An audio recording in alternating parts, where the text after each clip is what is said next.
Estamos de regreso, mis estimados hermanos y amigos.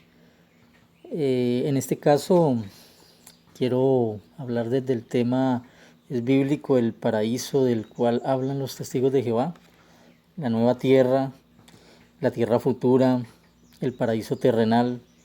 Eh, ¿Enseña esto la Biblia? ¿Hay registro en la historia del cristianismo primitivo también sobre este tema?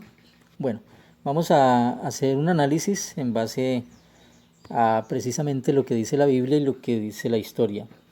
Bueno, pero primero veamos lo que comentan, ¿cierto? Algunos opositores. En este caso, por ejemplo, un foro cristiano evangélico dice que esto no es una enseñanza bíblica, ¿cierto? Lo de una tierra futura, una tierra que Dios deba proteger y deba convertir en un paraíso, que Dios no tiene obligación de restaurar el paraíso sobre la tierra como lo fue el Edén. Entonces aquí vemos ya un comentario protestante. Los opositores también dicen de que la Biblia nunca promete una resurrección terrenal. Y ojo, ni la Biblia ni los padres apostólicos hablaron de dos esperanzas, la del cielo y la de la tierra. Y por último, un apologista católico, que yo refuté hace más de un año, con los argumentos que veremos a continuación, pues dice que la vida eterna es en el cielo y nunca se habla de la tierra, como falsamente enseñan los testigos de Jehová. Bueno, pero vamos a las pruebas, ¿cierto? Vamos a las pruebas. Primero, nuestro Señor Jesucristo, él mismo dijo, ¿cierto? En las bienaventuranzas, en Mateo capítulo 5, de que muchos heredarían el reino de los cielos. Pero también habló en el versículo 5 de que muchos también heredarían la tierra. Entonces, el mismo Jesucristo habló de las dos lugares. Habló tanto de heredar el cielo como de heredar la tierra. Ahora, ¿qué dijo el apóstol Pablo?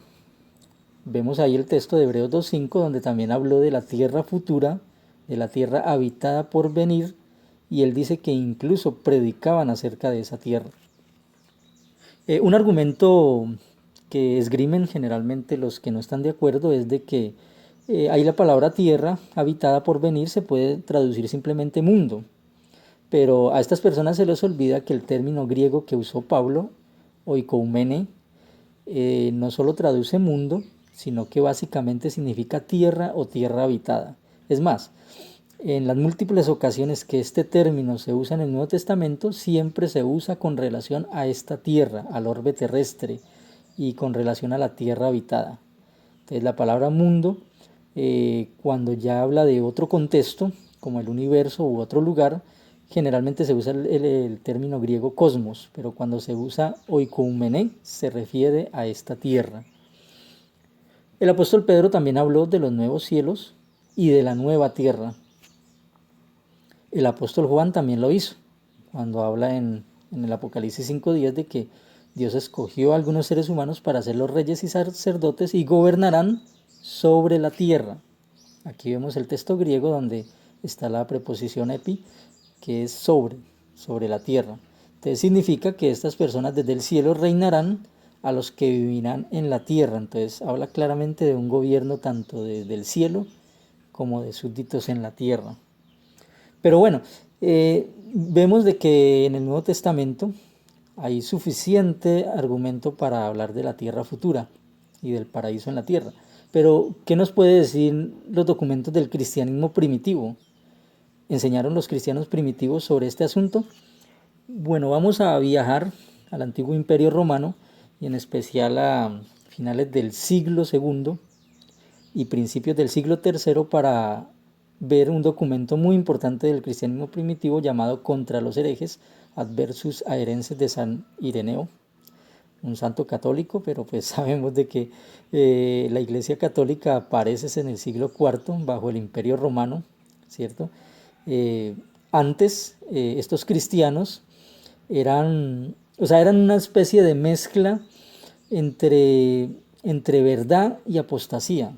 A pesar de que estos cristianos se esforzaban por enseñar las verdades cristianas, ya estaban empezando a adquirir ideas apóstatas. Pero aún así conservaban muchas enseñanzas basadas en la Biblia. Una de ellas es la que vamos a ver a continuación. en su libro Adversus Aerenses, el libro número 5, es un libro que se compone básicamente de varias partes. En el capítulo 33, entonces empieza Ireneo a hablarnos de unas promesas que se hacen en el Antiguo Testamento. Y él dice claramente de que eso tiene cumplimiento en el tiempo del reino, el día en que toda la creación sea renovada y liberada. Y dice que esta tierra futura producirá manjares, el rocío del cielo y la fertilidad de la tierra. Entonces noten cómo él habla tanto del cielo como de la tierra. Él cita a otro cristiano, Papías de Hierápolis, de unos años antes, ¿cierto? Este Papías vivió a finales del siglo I y principios y mediados del segundo, y él, Ireneo, dice de que este anciano, ¿cierto? Este presbítero que conoció a Juan, lo escuchó al apóstol Juan y fue compañero de Policarpo, pues ofrece el testimonio de, de esa tierra futura. Aquí vemos, ¿cierto? En el capítulo 35, cómo nos sigue relatando Ireneo estas promesas acerca de una tierra futura. Entonces, mire, Ireneo se centra mucho en que la misma terminología de la Biblia no da lugar a equívoco. Habla de la tierra donde el impío será exterminado y donde el justo se multiplicará sobre la tierra. Y noten lo que cita Ireneo, ¿no? Isaías 65:21, donde habla de construirán casas y ellos mismos las habitarán, plantarán viñas y ellos mismos las comerán. Claro, si lo dice Ireneo no hay problema, pero si lo dicen los testigos de Jehová ya es herejía, ya son satánicos, ya creen en una falacia, ya creen en una fantasía. Entonces noten cómo cambia las cosas cuando ya son los testigos de Jehová los que dicen esto.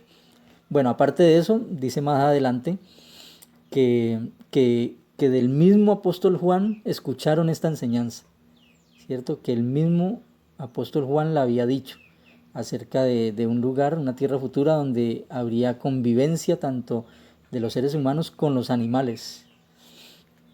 Más adelante también dice que en ese reino serán acogidos en la asamblea de los espirituales, y dice que hasta la profecía dice que y los que queden se multiplicarán sobre la tierra, quienes queden en la tierra para multiplicarse. Y noten a la parte de abajo, vivirán bajo el reinado de los santos y servirán en Jerusalén. Vivirán bajo el reinado de los santos. Nuevamente se habla de aquellos que reinarán, y como ya vimos es en el cielo, pero vamos a confirmar un poco más.